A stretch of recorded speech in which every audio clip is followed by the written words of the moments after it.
So, welcome everybody. This is a study group, and we are just here to help each other and learn. So today we are starting with business valuation. So I'm not a lecturer, I don't have a lot of experience, so I just have this mathematical knowledge, mathematical foundation. I'll just use it to explain all this. So there are some things I don't know now that I know that I'm going to, with time, with experience, I'm going to get it. So it's just the calculation part we are going to be doing in this video. And we are going to start with the asset base.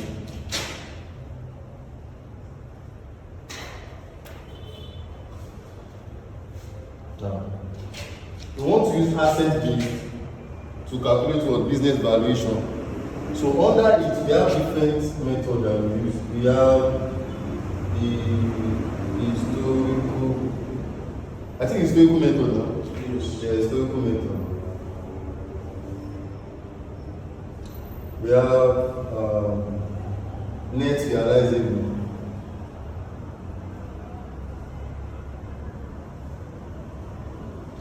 Net realizable method. And we have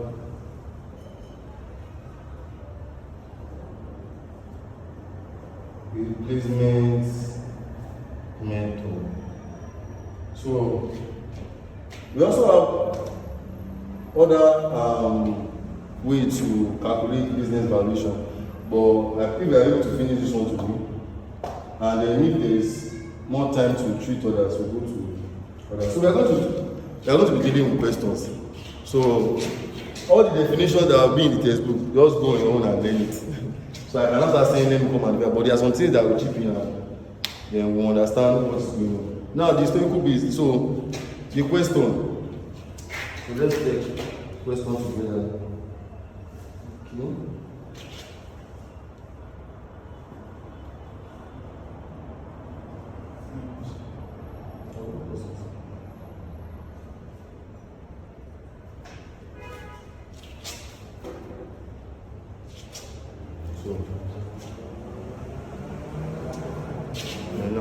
In the historical base, what we'll be doing here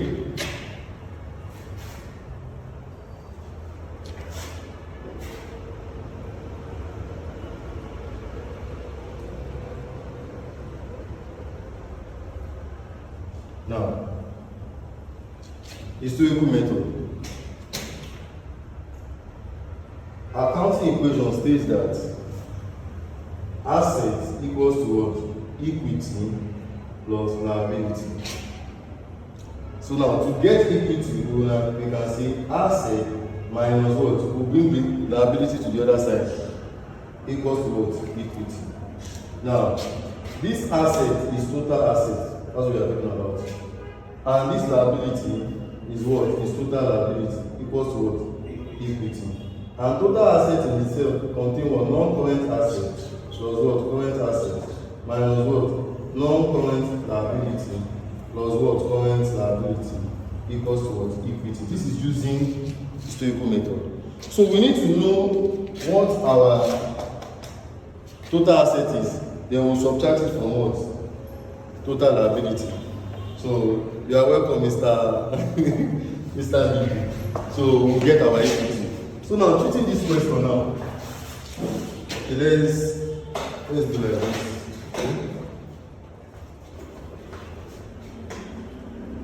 So this question is from study pack, which I'll still later add to the video when I'm editing.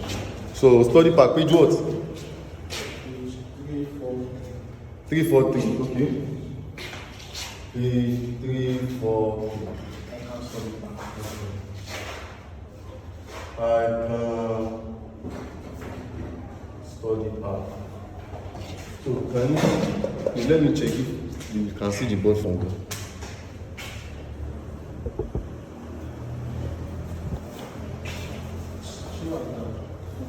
No, you will just call the figures.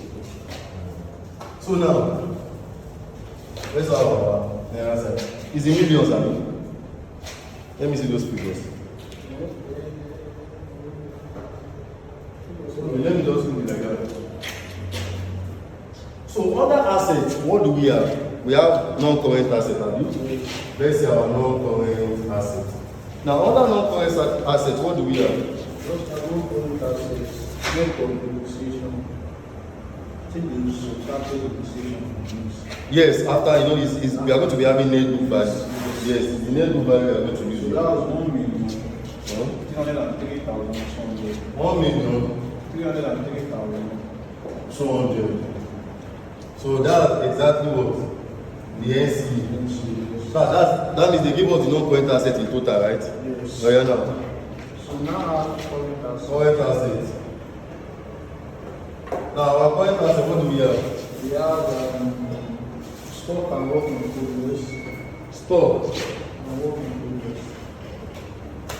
and work in progress. How much do we have? 1,31,800. 1,31,800. So what do we have there again? Receivables. Receivables. And what do we have? 1,490,000. 1,490,000. Now what's the next thing? We have bank. Bank. 316,200. 316,200. So what do we have again? So the total is Total is what? 2,838,000. 2,838,000. 838,000.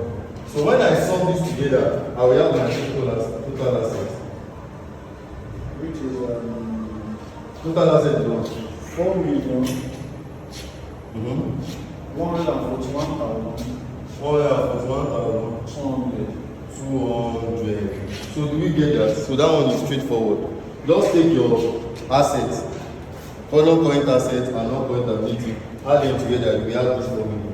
So now we've gotten our total assets, and I said from here that total assets minus total liability equals to equity. So we've gotten our total assets. We need to get our total liability. So now, what's our non-current liability? We have non-current liabilities. Or were we not given? We are not doing. So we only have current liabilities. Yes. Okay. We have payables and what? Bank overdraft. Bank overdraft. Okay.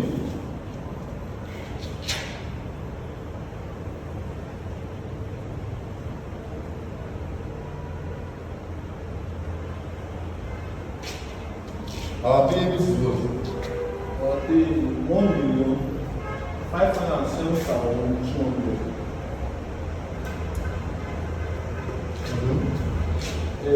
Bank overdraft 1,725,800.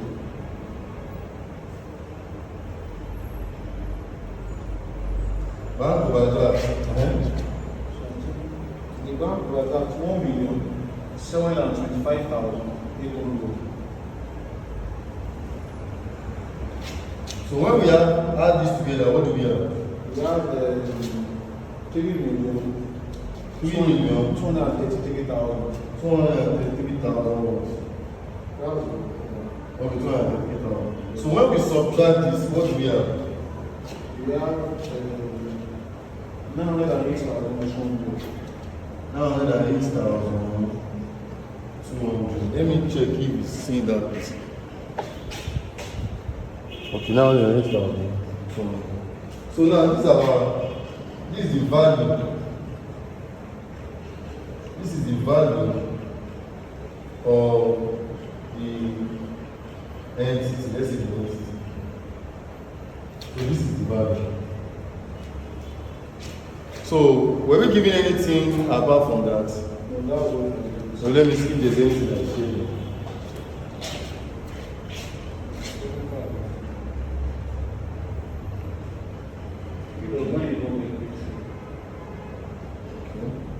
So now you will see, you will notice that from this question, they said issued ordinary share 1 naira per each.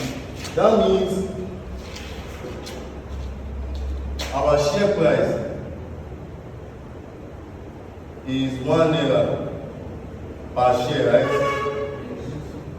They now told us that we have 100,000 naira worth of shares. So that means, how do we get our shares?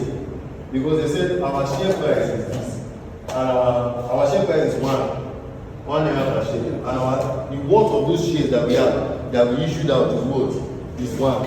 So the way to know our share is like saying, these are, sometimes all these are formula based. We have naira here, and we have naira per share. How do I do it? Do I multiply or do I divide? Which one will come up, which one will come down? Which one will be the numerator, which one will be the numerator? So the only way to do it is that if I say this is divide now, doing this divide, I can say naira equal to change divide to times. This one will go up, shares will go up, naira will come. So I have what? Shares over what? Naira. You can see that naira will cancel naira, it will remain what? Shares. That means to know our total shares, we can say 100,000 worth of the shares over what? 1 naira per share, right? So our answer will what? 100,000 shares. So now I know that the value of the entity is now only 200. Then I can get the market price per 1 share for it using the value, the market value per each share for this. So I can just say the market value is this. Let me check this if it's same. Now the market value per share equals to what's the market value? 9,800. Or no, the value entity value per share is what? 908,200 divided by what? 100,000. You should be getting what? 9.882. I'll be 9.082. Is that be divided per what? Per shares. 9.082. 9.082 per shares. So that's the answer for that. Using this, yes. Of course, we find the no, that's if you are giving. Of course, we find the price for each year, but you can just give it out. If they only told you to do the value, just stop here. But if they expect you to do the entity's value per share, then you will come here.